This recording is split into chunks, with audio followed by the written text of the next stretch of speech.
Welcome to In Focus with Ijaz Haider. Our top story tonight is about Indian Army headquarters' decision to reorient one of its 3 strike corps positioned against Pakistan towards north in the Ladakh area.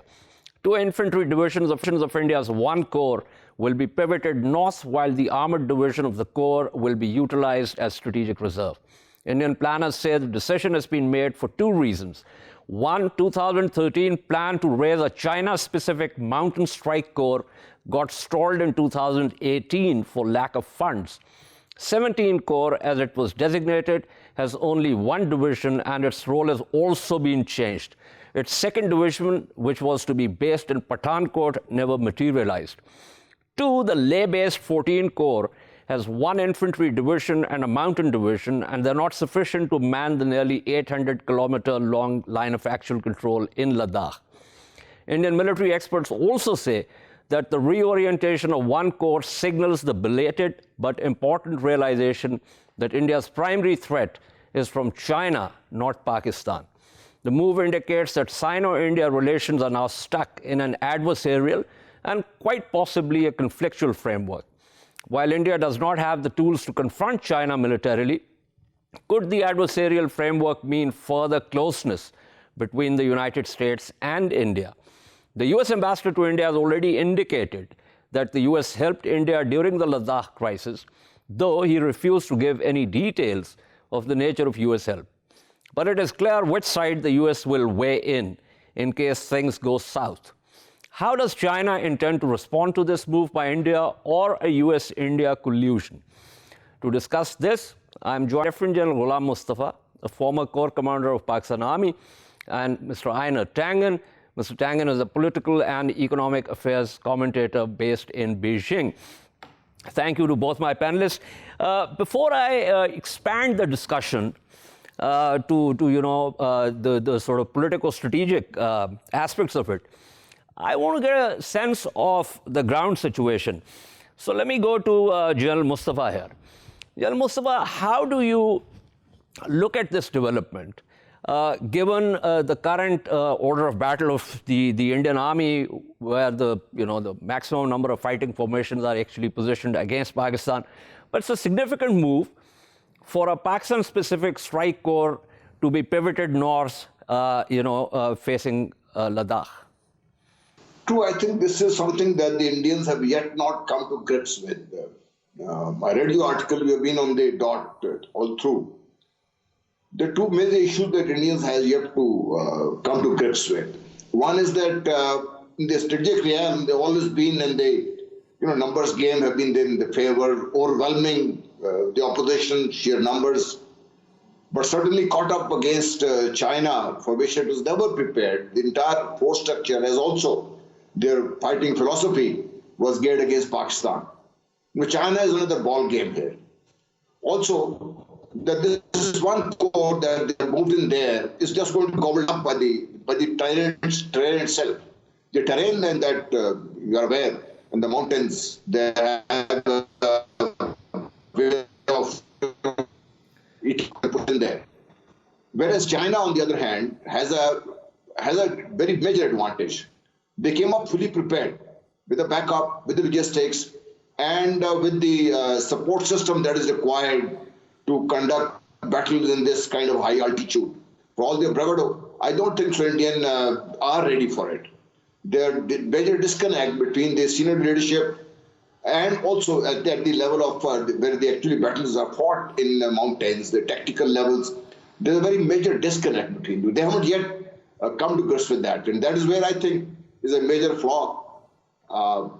Whatever we might consider, it may take them not years, but I think about a decade before they come to grips with the changed realities of that terrain, as opposed to their thought processes against Pakistan. Right. Now, militarily speaking, I find it ironic that, as I said in my opening also, that the China-specific mountain strike corps that they had planned to raise in 2013, and the raising was actually inaugurated on 1st January 2014, its 2nd division never materialized because of lack of funds. Now, this is the period when the Indian economy was growing impressively. Now, as we know, that the Indian economy is, there's a great slowdown because of the COVID. It's suffered. There are many sectors that are showing negative growth. Now, in this kind of scenario, and also factoring in that the Chinese economy is 5 times that of India's economy, and it has also recovered. I mean, the initial shock of the COVID, it has recovered.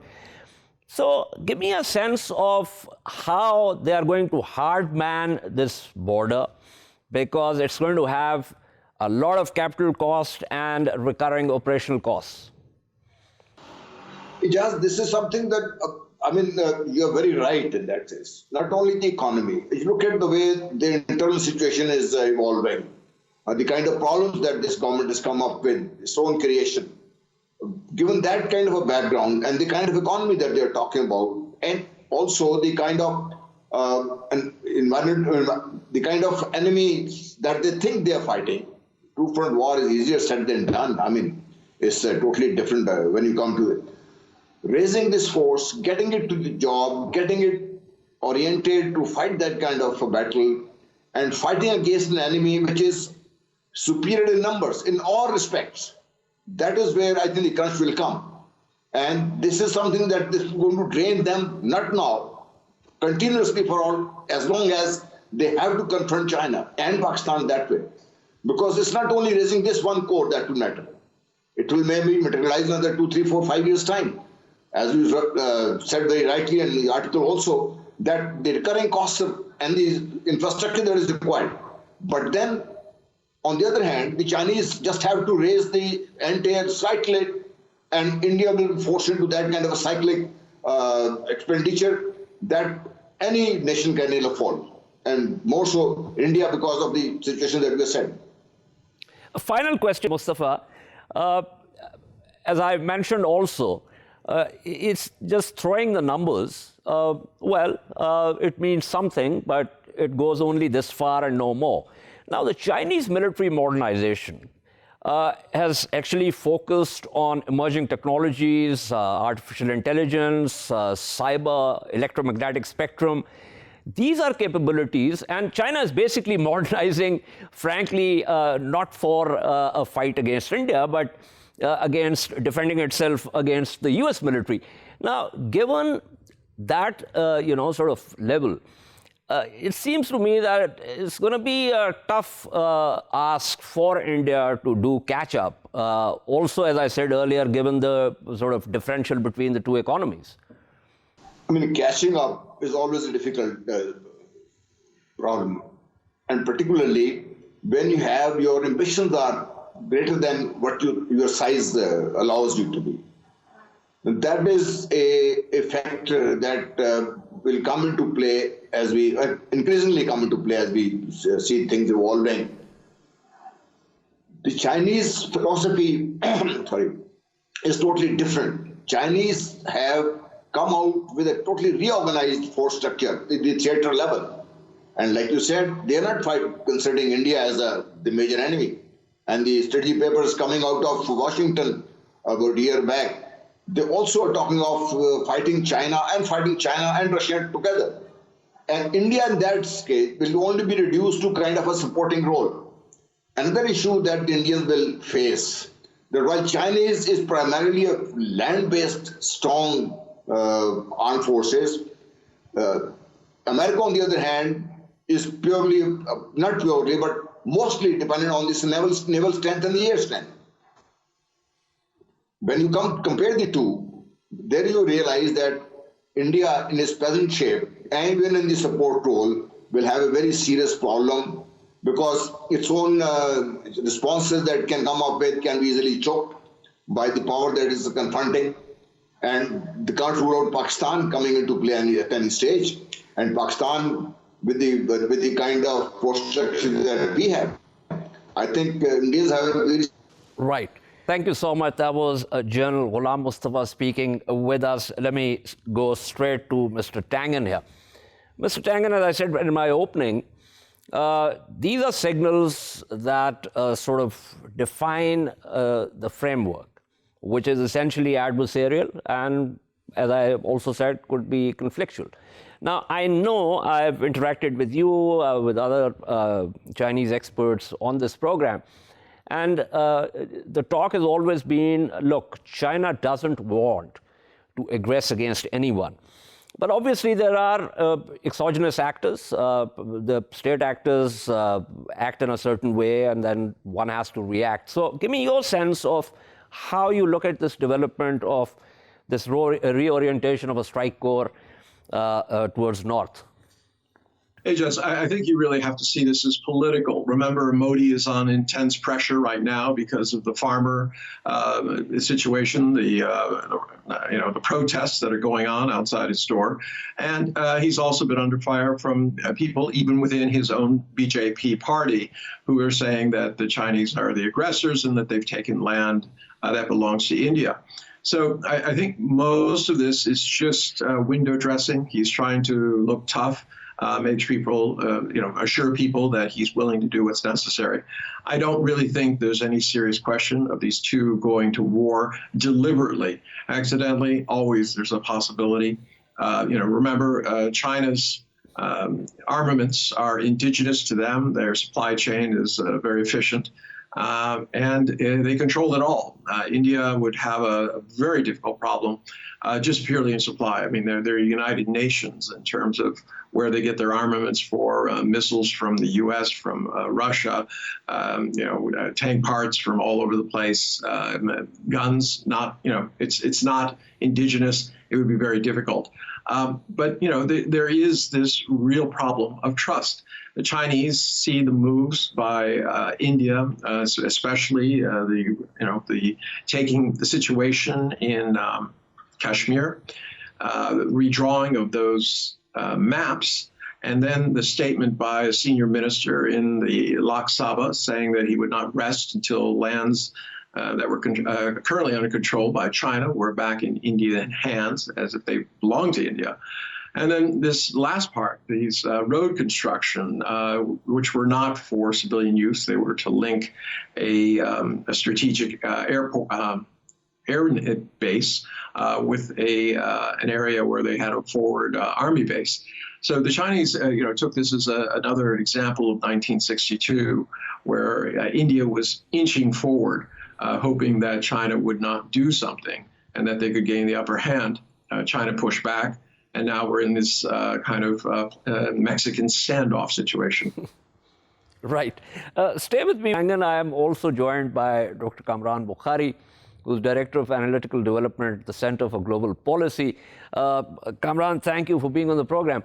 So far, my opening remarks were that this pivoting of a strike corps, two divisions, the infantry side of the corps, towards north, it sort of signals, and lots of Indian military analysts have said that much, that the primary threat is now from China, not from Pakistan, and secondly, that this kind of locks India and China into an adversarial and perhaps a conflictual framework. Now, Mr. Tangen is saying, and he has a very interesting point, that this is mostly window dressing because Mr. Narendra Modi's BJP government is under pressure for various reasons. Can you give me your sense of whether this is something which is significant or whether this is just window dressing? Ijaz, at this stage, we don't have too many details as to the redeployment. We have a report from Ajay Shukla. He broke the story about one of the three corps being redeployed away from being Pakistan-facing to China-facing. But if you put that into the context, into the broader strategic environment, it does make sense.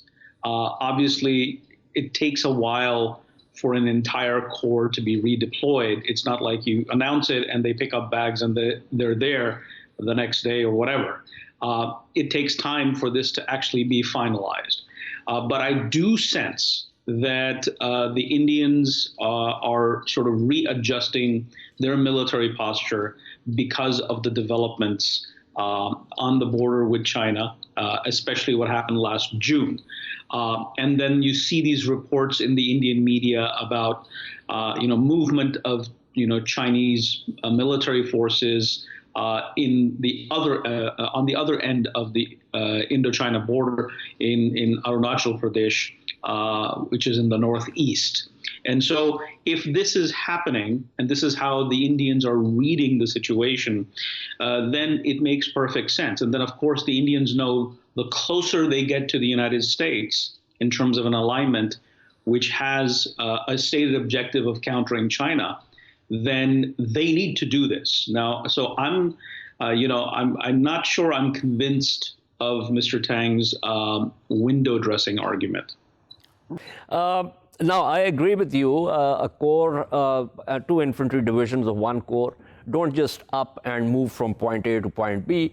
This requires, new operational plans. There's going to be a different order of battle. They'll have to be reoriented, retrained as a mountain strike corps, and the rest of it. But my point really is that, for instance, there is this whole issue now of the CAATSA sanctions against India for purchasing the Russian S-400 A280 system. So this whole business of U.S. India closeness also has points of friction, and many points of friction. So how do you look at that? Because one thing is certain, and I said this in my opening also, that the U.S. ambassador to India actually talked about the fact that they helped India during the Ladakh crisis, although he refused to divulge any details of what kind of help, but I'm assuming ISR and the rest of it. But so India, this kind of friction for India is not particularly, I would say, redound to its advantage, if you will, given the situation. Yeah, I mean, look, we have a number of countries, two major ones. You mentioned India. Then there's Turkey that does business with the United States. In fact, in the case of Turkey, it's a NATO ally. Yeah. And yet they purchase platforms from the Russians, i.e. the S-400s. And so, but they've been sanctioned under CAATSA. And they've been separated from the F-30 program. They have, but now we see, with the incoming Biden administration, that the Turks are singing a different song, and they're saying we can talk about this. So I read a lot of this as posturing, because at the end of the day, you have to manage your relationship with the United States and Russia if you're Turkey, just given the strategic picture. But in the case of India, it doesn't have to deal with Russia that much, but also there is do you want to be so dependent on the United States, and you want to be able to diversify from where you get your weapons from. And so I think that it's not black and white. I think there's an area of gray. For the United States, it has to decide, look, yes, India is purchasing S-400s, and technically, legally, we have to impose sanctions because of our own laws, and the need to make sure that the Russians aren't gaining on us at a time when we're dealing with the Chinese. But as I read it, I think the entire American focus right now is on China. You see the United States packing up and leaving, if I can use that metaphor. It's not really leaving, but you know what I mean, when reorienting their emphasis and their focus to the east, to the Indo-Pacific region. So I don't see any of these things as black and white. I think that there's a lot of gray area here. Right. Mr. Tangen, you heard Kamran Bokhari. The floor is yours. Okay, well, we've had two comments, one from the military and one from a political perspective. They both say that India is not really prepared for war and that they have a very complex supply structure. So actually waging one wouldn't be there. Now, I understand that you may reject this idea that it's window dressing, but I would renew that and say, look, as you pointed out, Aziz, this is something you can announce, but actually doing it is another thing. and that could be changed.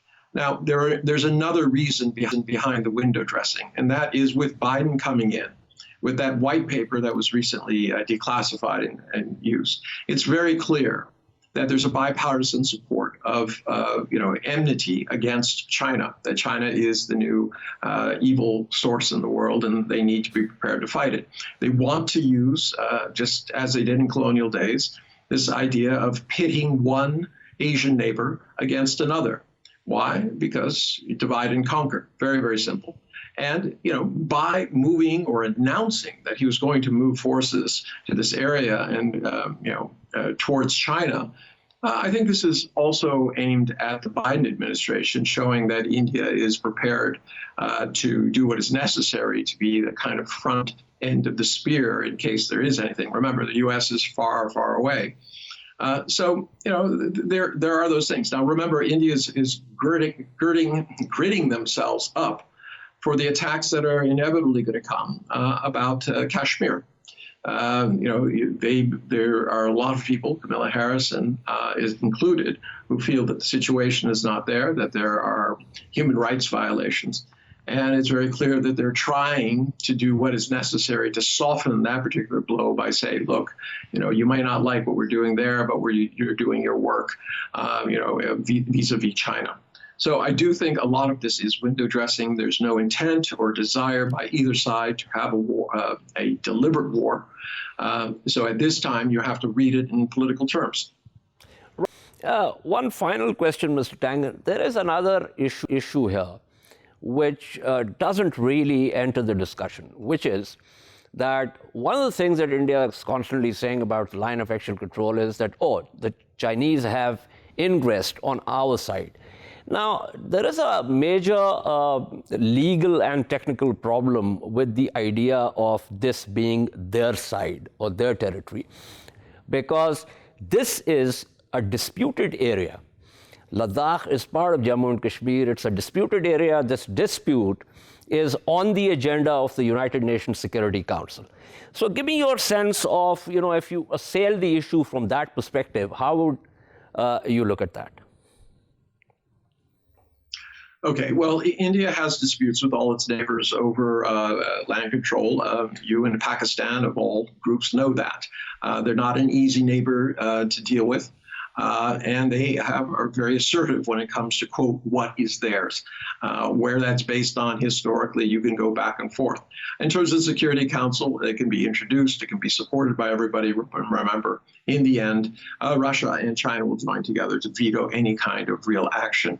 So it's not it's a kind of paper tiger. They can raise it up. It can use it as a nationalist, unity card when necessary.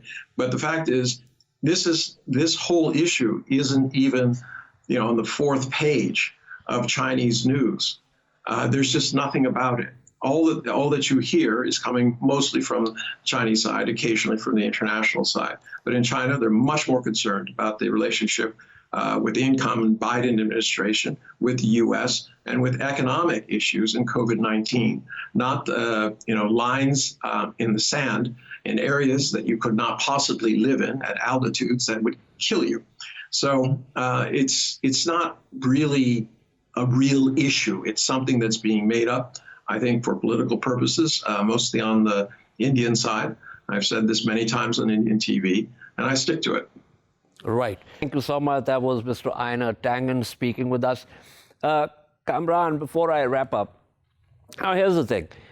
Purely from a military perspective, the Chinese military modernization is essentially focused on the capabilities of the U.S. military. So they have been focusing on artificial intelligence, they've been focusing on cyber, the virtual battle space, the electromagnetic spectrum. So these are capabilities against which throwing numbers does not really mean much. So give me a sense of how you look at those battle spaces, which are not physical, but can be very decisive.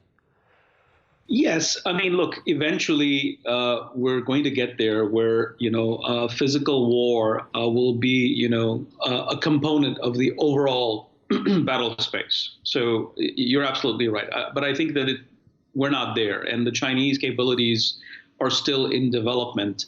And the U.S. has had a major head start. In fact, the Russians are way ahead of the Chinese as well when it comes to cyber and other technical means of waging war, information operations and so on and so forth. But I think that, look, the Chinese can't ignore the fact that the ratio gap between Chinese and American military capabilities is huge. In the end, look, you're not doing all of this to actually wage war, as Mr. Tangen was stating. Yes, nobody wants war, but you prepare for it nonetheless because you're not certain the other side won't make its move or what it's planning. So I think that the Chinese have to prepare on the physical level. And I'll extend that argument to the Indians as well. They may think they have some time before they need to, before they can get all their, troops, the 2 divisions that make up the strike corps onto the Chinese border. But they need to start. And I think that the fact that they are saying that this is happening, I don't see that this is something that is frivolous. I think the Indians have to do this. Now, how soon can they accomplish it? That's a different story. But they have to move into that direction because they're also rationalizing and balancing between, the 2 fronts. And they realize that, maybe it's overkill to have 3 corps facing Pakistan while we're leaving our northern flank with China, especially given the geostrategic environment, vulnerable. So I think that we can't discount the physical space. We should keep an eye on the cyberspace and the electromagnetic spectrum and other forms of warfare. But I think that the physical battle space isn't going away anytime soon. That's correct. By the way, this story which you said Colonel Shukla broke has now been confirmed by many other sources also, including former GOC Northern Command Lieutenant General Panad. But thank you so much. That was Dr. Kamran Bokhari speaking with us. We shall take a short break and return to discuss India's friction with US over planned purchase of Russian S-400 defense system. Stay with us.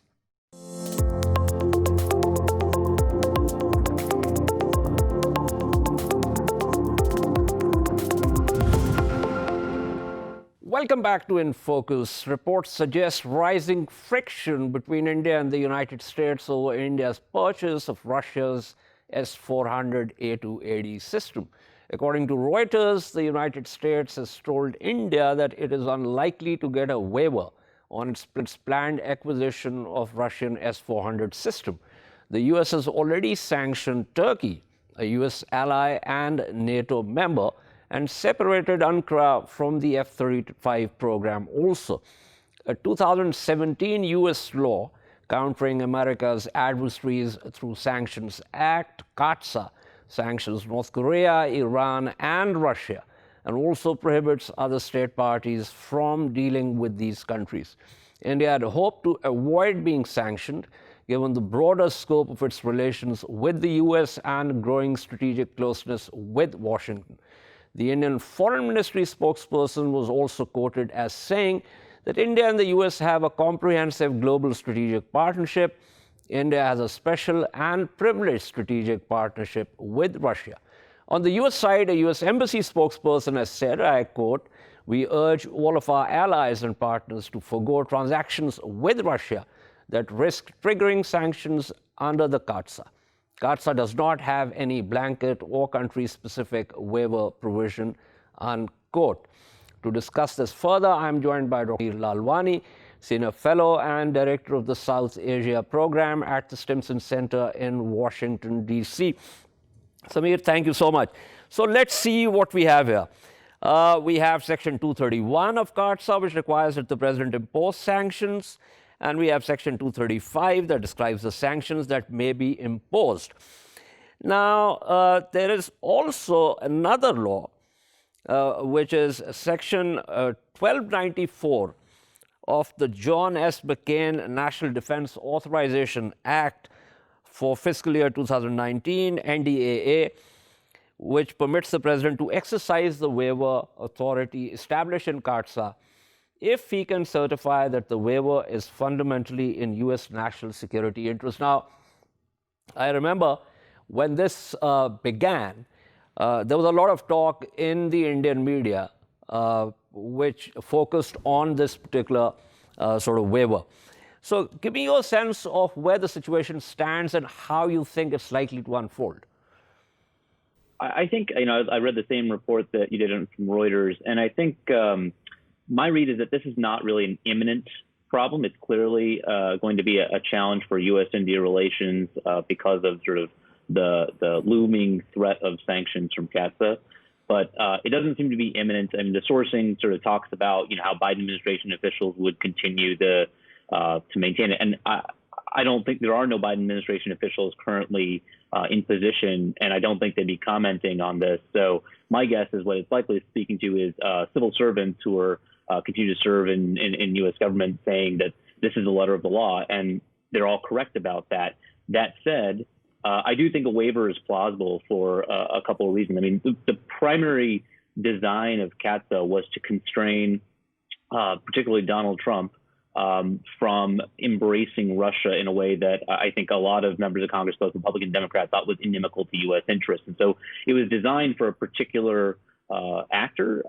That doesn't mean sort of the legislation goes away, but I think there will be a little more flexibility in terms of deferring to the president, as well as to enabling that waiver clause to be enacted for particular countries. It wasn't just India, I believe it was also Indonesia and Vietnam as well. And this is something that you hear a lot of analysts in Washington talk about, that it's sort of important to U.S. interests, not simply to bound these countries and to limit their ability to enhance their own defense capabilities, but also balance China. So I think that's the other sort of element here, is that the waiver, I think, is more plausible. There's bipartisan support for balancing China, bipartisan support for India. So, the third point, though, is that this clearly is a problem, right? Like, India is continuing to buy more Russian equipment, and not just holdovers or legacy platforms, but new equipment, right? About 2 years ago, they signed a deals worth about $15 billion worth of purchases from the Russians, including the S-400, lithium and nuclear submarine, several other platforms. I think they have a Grigorovich frigate also in tow. So there's new systems coming online. These all pose problems not only for the legislation, but also U.S. ambitions for its defense partnership with India. And I think these are debates under consideration both inside and outside of the Pentagon, but ones that I think folks shouldn't lose sight of the fact that India is considered to be a very important partner of the United States. And so I think ultimately no one's trying to impose sanctions and set back the relationship by 10, 20 years. That's true. But there's going to be the physical delivery of the first regiment by the end of 2021. So there is an issue here. And I agree with you. I mean, there's the issue of the broader relationship, which has multiple strategic dimensions. But then there's the law also.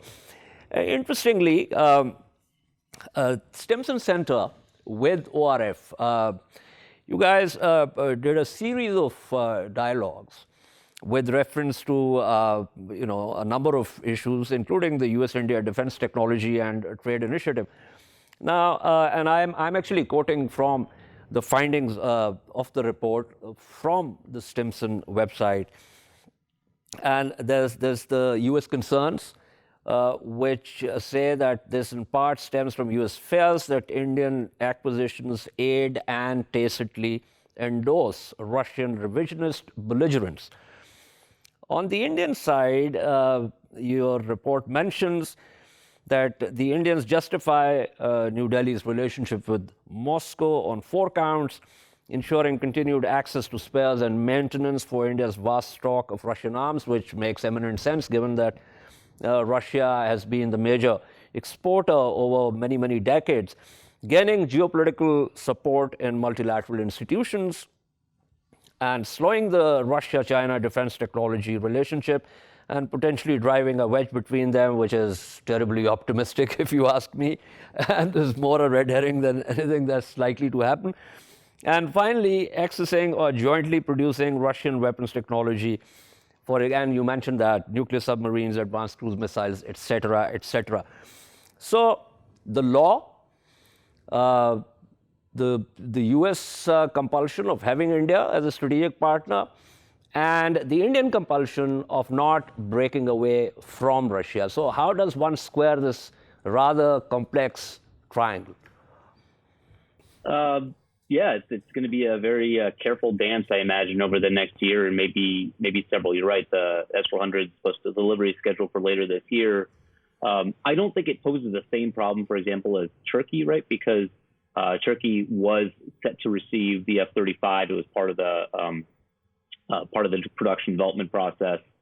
So there was a very imminent direct challenge between U.S. interests on the one hand of preventing the S-400 from painting the F-35 and its radar system, and that problem isn't as imminent with India. I mean, obviously, the United States would prefer India not acquire that and pose that challenge for future acquisitions, but again, it's not the same level of imminence. Again, the waiver process, I think, allows for some discretion, and I think the discretion, I've read the legislation as well. It's still kind of unclear to me whether it's, it's a judgment coming from the executive. I think it probably comes from the Pentagon in some way, but it's an assessment of whether India is sort of making efforts to diversify. I think, again, there's a lot of discretion baked into it, particularly the waiver process. My guess is that Congress is inclined to see the executive exercise that discretion if they feel it's in the U.S. national interest. I think as of now, given sort of the calculus of U.S. interests in the Indo-Pacific and efforts to compete with China and to sort of maintain partners and allies, which is, again, baked into the national defense strategy, national security strategy, I think it's quite plausible that that waiver gets exercised. But again, the bigger challenge here, I think, is not sort of just the S-400 buy, but sort of the long-term India's defense sort of technology cooperation with Russia. And you're right, you read from the report, which is one of the reports I drafted recently. But we also produced another a journal article in the Journal of Indo-Pacific Affairs that just came out last week, and it really explores the depth of the India-Russia military relationship, particularly the arms procurement development, Indian strategic systems, cruise missiles like the BrahMos missile. And these are systems that India, I think, really counts on and is counting on in future decades. And so they're not going away anytime soon. So I think your point is right, that we have to somehow square this circle. And probably what it means is the United States has to give a little bit when it comes to Russian systems in the Indian arsenal. And the Indians might have to think more seriously about segmenting or leaving unintegrated some Russian systems if it wants to be operating with the United States in some sort of joint capacity. So I think there's going to have to be give on both sides, presumably. But again, I think it's surmountable, but a challenge. Right. Sameer, a very quick question, and I want a quick response to this. I agree with you that in the case of Turkey, this was imminent, given that Turkey was part of the F-35 program. But here's the thing. The U.S. wants to sell aerial platforms to India. And if the Indians have the S-400, that entire issue of integration and data links becomes as problematic, technically problematic in the case of India as it was in the case of Turkey. It can be, I think, certainly with the F-35, with sort of advanced fifth generation fighter. But the other things that right now that's not on offer or being discussed right now. I think it's the F-16 or the F-21 and the F-18 that are being considered by the Indians. So again, that's also not, the F-35 is not an imminent problem. And I think the data link challenges are also real with those other U.S. fighter systems, but not as pronounced. Again, there's technical elements that are beyond my pay grade, but I don't think the radar problem is as pronounced with the F-16, the F-18 as the F-35, just because the stealth capabilities or the absence of stealth capabilities makes it less of a problem. That's a fact. Thank you so much. That was Dr. Sameee Lalwani speaking with us. I'm now joined by Suhasini Haider. national editor and diplomatic affairs editor at The Hindu. Thank you, Suhasini, as always, for being on the program. So what's your sense of where this is going? I mean, the U.S. Embassy spokesperson says that there are no CAATSA exceptions or waivers. The Indian External Affairs Ministry spokesperson said that, we have a strategic partnership with the United States, but we also have a specific relationship and strategic relationship with Russia. So how does one square the circle? Ejaz, firstly, this is a timely discussion because today, in fact, we saw that a group of Indian military specialists are being sent to Russia to take the training for the S-400 missile defense systems. And, the Russian embassy, the Russian ambassador addressed them today. They are supposed to leave shortly. What this is essentially telling us is things are on track. What the Indian government is saying is that we are going ahead with the S-400 program, regardless of what the U.S. does say. Now, remember, this might not seem surprising to those of us who have been watching how closely India has followed every step of the S-400. The government has made it clear from 2018 when they signed the agreement that they were going ahead. The advances have been paid. Regularly we are given updates on when we will take delivery, which is expected sometime in 2021. This is also in contrast, for example, to how India dealt with the US's request on, or diktat, if you like, on Iran oil supplies or Venezuelan oil supplies, where India did actually comply in terms of zeroing out its oil imports. Here, India has made a break from that and made it very clear they will go ahead with this very important component of its relationship with Russia. Now, you mentioned what the US has said. From what we understand, the US has essentially said we have not reached the point of determination of whether India will get a waiver or not. That point of determination can come at any point in this process. Actually, CAATSA sanctions can kick in from the day you place the first advance. Or pay the first advance to the day you take the which India has, $800 million of advance. They will make the determination when it seems clear that India is taking delivery, much as they have, I think, with Turkey as well, and with China, that they've waited for the delivery process to take place. Now, that would be sometime down the road. They did. And if you remember, a couple of years ago when CAATSA sanctions came in, this was not a Trump plan. This was a Democratic Party plan which went through in the Congress. And Mr. Trump was very, he actually issued a statement before signing it saying, I don't want to sign this statement. Shortly after, the then Defense Secretary James Mattis argued vociferously in Congress for this kind of presidential waiver that could possibly, do away with any sanctions that are planned. And obviously, for India, the best case scenario would have been if Mr. Trump had offered to start a process of a presidential waiver in his own tenure. Now, Mr. Trump is gone. The Democratic administration is in place. Mr. Biden seems to be making it clear that Russia is going to take precedence, or at least take front and center position as China has in terms of threat perception from the US. And those Democrats who are in Congress pushing for the CAATSA sanctions are even stronger, if you like, in both the Congress and the Senate. So this is a problem for India. If this deal goes through, what we do understand is there are many places for compromise, in the sense that the sanctions don't have to be tough sanctions. After all, we've seen different kinds of sanctions. In the Chinese situation, there were certain entities that were sanctioned. In the Turkish situation, it was the F-35 training program, and then the program itself that was cancelled. So there is a whole gamut of options in front of in front of the US, and a lot will depend on how much New Delhi can leverage Washington. The last point I want to make is that the US ambassador, the outgoing US ambassador, was asked the question very specifically about S-400 and said, would you like to see, what do you see as happening? And his point was different. His point was S-400 is a blip in this entire spectrum. The larger question is really of which way India is going to go when it comes to its future defense and strategic imports, because the future lies in systems. The future lies in what are called, there are no more what he would say a la carte options. The future lies in taking the entire buffet. So it is going to become more and more difficult for India to say, I'll take the AS-400 from Russia, but I still hope that America will open up this technology or sell me the other plane, because interoperability is a problem, technical privacy, security issues are a problem, and even the question of whether the US will eventually sanction somebody that they are also selling equipment to. These contradictions, is what he was trying to say, are going to become more and more difficult to manage, not just for India, but for all countries. Thank you. That was Suhasini Haider speaking with us. This is all from In Focus tonight.